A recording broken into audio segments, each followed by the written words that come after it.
Hola, hoy vamos a meternos en un tema, bueno, bastante delicado, ¿no? Algo que muchas parejas viven, cómo reconstruir la confianza después de que, bueno, después de una traición. Estuvimos revisando bastante material sobre esto y todos coinciden en que es una de las heridas más profundas que puede haber en una relación, quizás la que más duele. Y es interesante ver cómo las fuentes manejan esta dualidad, ¿sabes? Por un lado, describen crudamente el golpe inicial, ese dolor fuerte, la rabia, el miedo, la sensación de que todo se derrumbó. Pero al mismo tiempo, te dicen que sí se puede sanar, que hay una posibilidad real de, bueno, de salir de ese caos, incluso de una forma que uno no espera. Sí, y es clave entender por qué pega tan fuerte, ¿no? La traición, y hablamos de varias cosas. Infidelidad, claro, pero también engaños de dinero, ocultar cosas importantes. Todo eso ataca la base misma de la relación. La seguridad.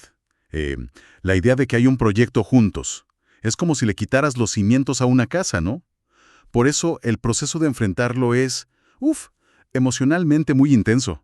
Para la persona herida, obvio, pero muchas veces también para quien cometió la traición, aunque de otra manera. Y hay un dato interesante que aparece en las fuentes. Mencionan estudios, ¿viste? Dicen que aunque la traición es causa número uno de rupturas, más o menos un 40% de las parejas que pasan por esto logran reconstruir la relación. Pero ojo, ese 40% no es magia. Las fuentes son muy claras. Depende de un trabajo consciente, enfocado en la confianza. Así que hoy vamos a tratar de entender justamente eso. ¿Cómo describen las fuentes ese camino? ¿Qué implica realmente? Exacto, ese cómo es lo importante. Porque al principio, la sensación puede ser de esto no tiene arreglo. Las fuentes describen esos pensamientos que te taladran la cabeza, ¿no? Ya nunca voy a poder confiar. Y si lo vuelve a hacer, todo lo lindo que vivimos ahora se siente falso. Es una mezcla horrible, ¿eh? De dolor, rabia, a veces contra la pareja, a veces contra una misma. Y un miedo terrible a volver a ser vulnerable. Incluso mencionan cosas físicas, ¿sabes? Problemas para dormir, ansiedad. Claro, es que la herida va hondo. Como decíamos, no es algo superficial. La confianza es como el aire que respira la relación. Si no está, la convivencia se vacía. Las fuentes lo dicen así, ¿no? Pueden seguir viviendo juntos, pero se pierde la conexión, la complicidad, eso de ser un equipo. Se instala como una vigilancia, una inseguridad constante que desgasta todo. La relación puede existir en papel, pero pierde el alma, digamos. Bueno, y frente a eso, a ese vacío, ¿qué proponen las fuentes? Ahí sale una idea fuerte, que se repite. La clave no es olvidar ni perdonar rápido para volver a lo de antes. Eso dicen que es una trampa.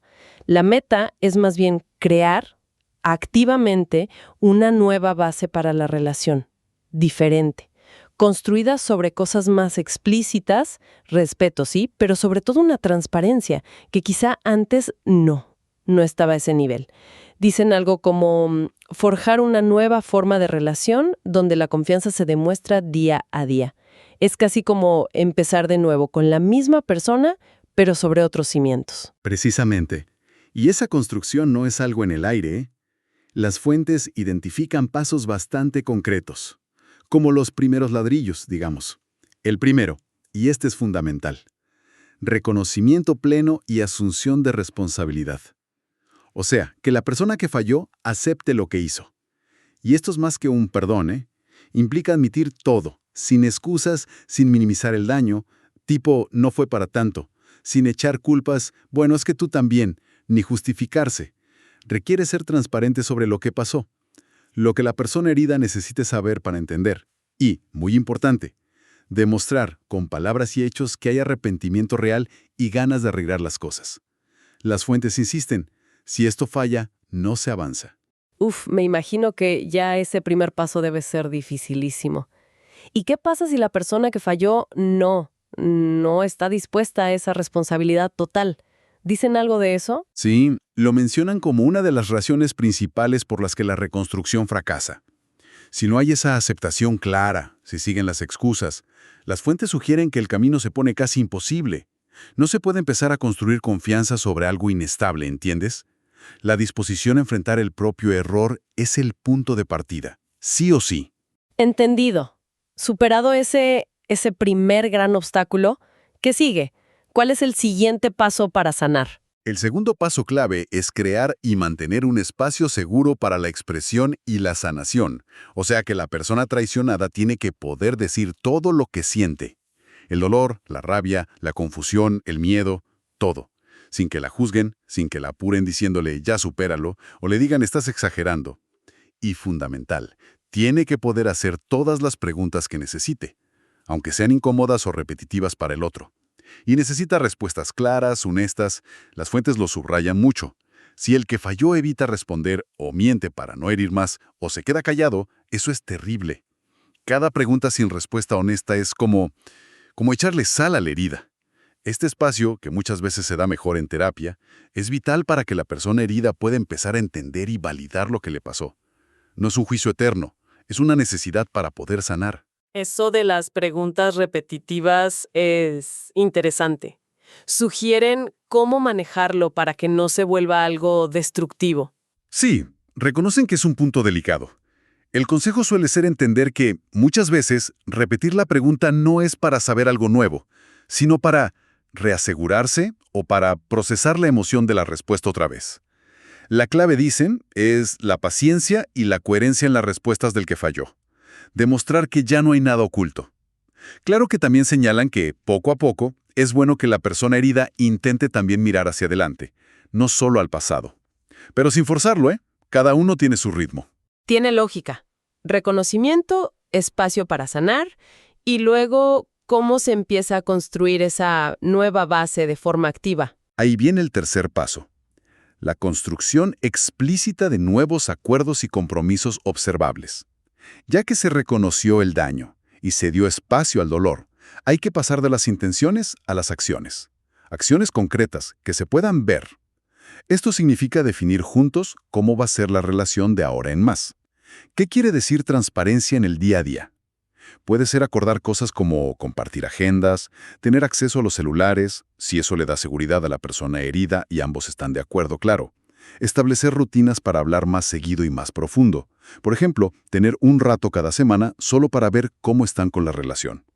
Si hubo otras personas involucradas, poner límites clarísimos, innegociables. Los acuerdos tienen que ser específicos, medibles, realistas. La idea es que la confianza se reconstruya viendo día a día que esos nuevos compromisos se cumplen.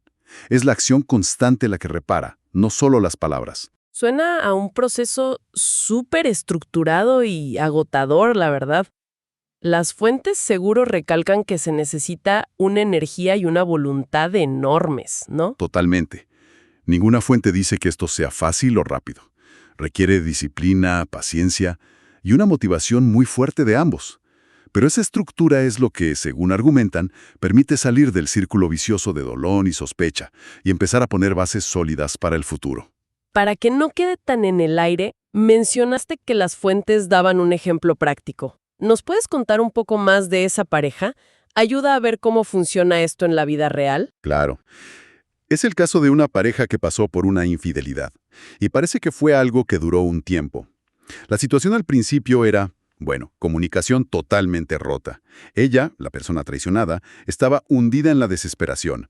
Necesitaba entender cada detalle, por qué, cómo, cuándo, qué significó. Sentía que sin eso ni siquiera podía pensar en seguir.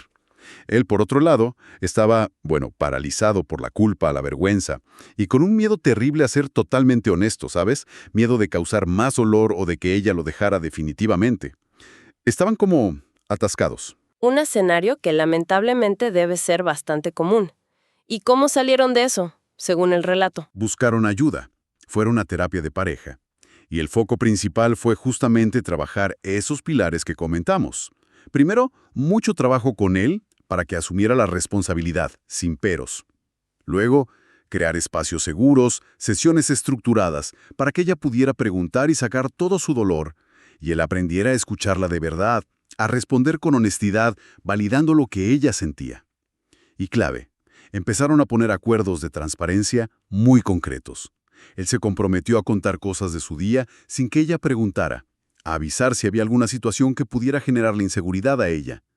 Fijaron noches de conexión cada semana para hablar solo de ellos, de sus miedos, de cómo iban avanzando. Fue un proceso largo, con subidas y bajadas. ¿Y el resultado? ¿Qué destacan las fuentes de ese caso? Lo que más llama la atención y que usan para mostrar que sí se puede, es que esta pareja, después de meses de ese trabajo duro, doloroso también, reportó sentirse más conectada y más fuerte que antes de la crisis. Y aquí está lo importante que subrayan. No fue porque olvidaran la infidelidad. La herida estaba ahí, la cicatriz era parte de ellos. Fue porque la crisis los obligó a desarrollar herramientas que no tenían. Comunicarse mejor, ser más honestos, más vulnerables. Aprendieron a hablar de lo difícil, a ser transparentes de verdad, a no dar nada por sentado. Básicamente construyeron esa nueva base que decíamos, una relación distinta, más consciente. Y por eso, aunque suene raro, más sólida, a pesar de la herida. Esa idea de salir fortalecida de algo tan terrible es, sí, contraintuitiva, pero da esperanza. Me queda claro, por todo lo que hemos visto en el material, que no es un camino recto ni rápido. Exige una paciencia enorme, porque la confianza se reconstruye de a poquito y segura hay pasos para atrás. Requiere un compromiso muy fuerte, no solo de quien falló, sino también de la persona herida para estar dispuesta a abrirse a confiar de nuevo eventualmente. Y mucha valentía para tener esas conversaciones que duelen. Las fuentes no lo pintan fácil, ¿eh? Es un camino cuesta arriba. Algo que también mencionan y que puede ser un alivio es que no hay que decidir el futuro de la relación ahí mismo apenas pasa la traición. A veces el shock es tan grande que es imposible ver claro. El consejo parece ser darse tiempo, ir paso a paso, enfocarse en el trabajo diario de aplicar estos principios y ver si hay progreso real, si ambos están en la misma página. La decisión final puede esperar a que baje un poco la marea. Totalmente de acuerdo. Y si tuviera que resumir un mensaje central de todo lo que revisamos, sería este. El amor, el arrepentimiento, el compromiso de reparar una herida así, se demuestran, al final, con acciones. Acciones constantes, sostenidas. Las palabras bonitas, las promesas, hasta las disculpas sinceras, son necesarias, sí, pero no alcanzan. La confianza solo vuelve a crecer al ver que el comportamiento de quien falló es diferente. Día tras día, semana tras semana, que los nuevos acuerdos se cumplen, que la transparencia es real. Es esa coherencia entre lo que se dice y lo que se hace, lo que de a poco puede empezar a remendar lo que se rompió. Y esto nos deja, quizá, con una última reflexión, ¿no? Algo para seguir pensando después de esta charla. Considerando esa fragilidad que la traición saca a la luz, ¿qué significa realmente esa confianza reconstruida de la que hablan? ¿Es tratar de volver a un estado anterior, a cómo era todo antes? ¿O inevitablemente significa crear un tipo de conexión diferente? Una conexión que quizá es más consciente de que es frágil, que ya no da la confianza por sentada, pero que justo por eso valora más la resiliencia de elegir volver a confiar y la honestidad que se ganó con esfuerzo. Es una pregunta sobre qué es la confianza, en el fondo, después de que se hizo pedazos.